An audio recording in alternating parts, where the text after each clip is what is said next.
सोचोगे तो नहीं होगा। चालू करो। चालू हो गया? पहले ही चालू है? नहीं सर।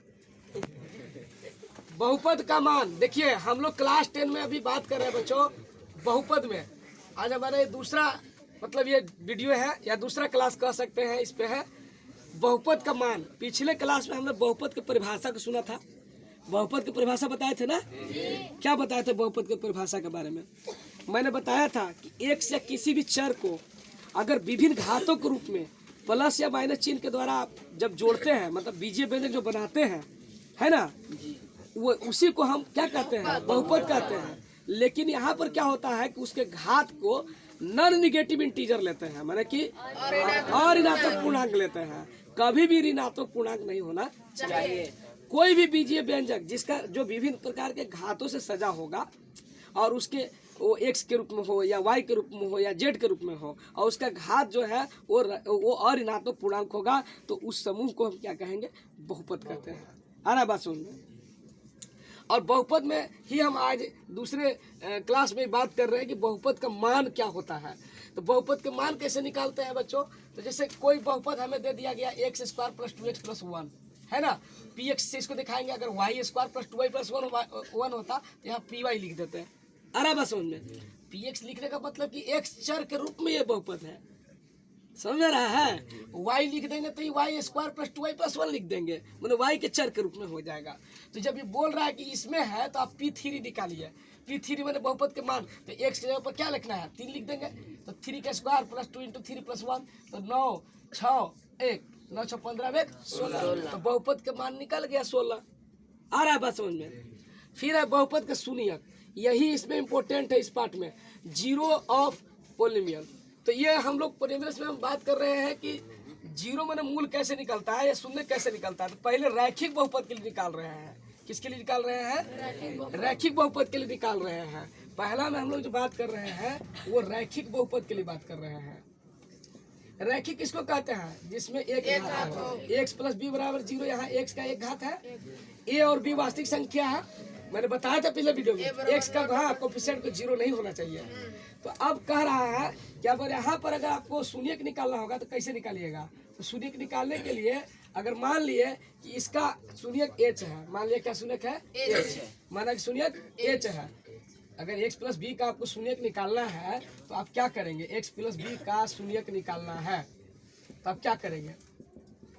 तो यदि अगर शून्यक मान लिया h, यदि शून्यक क्या माना? h माना h है, तो हम लिख सकते हैं ना है कि ph बराबर 0 होना चाहिए, है? तो इसका मतलब कि AH प्लस B बराबर क्या होना चाहिए? 0। H बराबर क्या होना चाहिए? माइनस B बटा के A। तो आ गया ना शून्यक माइनस B बटा के A, यही शून्यक हो गया। कब? जब घात 1 है तब। अब एक उदाहरण हमने बताया 3x माइनस 5 का शून्यक निकालिए। तो यही बतिया हो गया कि यदि मान लिया कि H है, यदि शून्यक क्या माना? H है, यदि शून्यक H है माना ऐसा, तो हम यहाँ 3x डायरेक्ट न लिख के 3h माइनस ऐसे लिख देंगे, है ना? यहाँ पर इसी तरह की चीज को लिख देंगे। x ही है, x का ही मान निकालना है आपको शून्य के रूप में। तो यहाँ पर क्या आएगा कि आप जो px के रूप में लिखे हैं 3x माइनस 5, उसको आप ph बराबर 0 लिखिएगा। मतलब कि आप तो 3h माइनस 5 बराबर 0, h बाबू बात नहीं करो, 3h बराबर 5, h बराबर क्या हो गया? 5/3। मतलब यही x का मान भी हो गया 5/3, यही शून्यक हो गया। अब देखो ये हो गया द्विघात में, बता रहे हैं द्विघाती बहुपद में।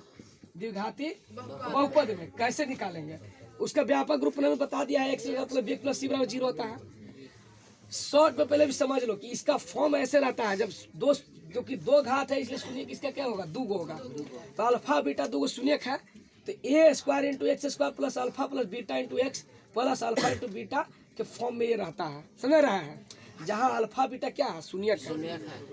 तो ये कॉमन जब निकालेंगे तो x plus alpha whole into x plus beta बराबर 0। और एक बार इसको 0 किधर भेजेंगे तो x प्लस अल्फा बराबर 0 हो जाएगा, तो x का मान माइनस अल्फा हो जाएगा और यहाँ पर x का मान माइनस बीटा हो जाएगा। मतलब 2 शून्य किसका कौन कौन हो गया? Minus alpha minus beta. अब इसको ऐसे नहीं समझ में आ रहा है तो उदाहरण से समझ लो कि x स्क्वायर प्लस 5 प्लस 6 का शून्य निकालना है। तो क्या करेंगे? इसको तोड़ेंगे, गुणनखंड करेंगे तो आप 3 दूना के 6 तोड़ दिए ना, तो वही ना अल्फा गुना बीटा हो गया। अब 3 जोड़ दूं तो वही ना अल्फा प्लस बीटा है। 3 जोड़ दूं इंटू एक्स। अब इसको 3x प्लस 2x लिख दिए, इसमें से x कॉमन निकाल दिए, इनमें से 2 कॉमन निकाल दिए, तो x प्लस 2 के एक जगह रखे, x प्लस 3 बने, गुणनखंड कर रहे हैं तो एक बार प्लस का है तो माइनस हो गया, ये भी प्लस का माइनस हो गया, मतलब 2 को शून्य का गया x का। समझ आ रहा है? तो इस शून्य निकल गया, इस शून्य निकालने के लिए हम सिखाए हैं।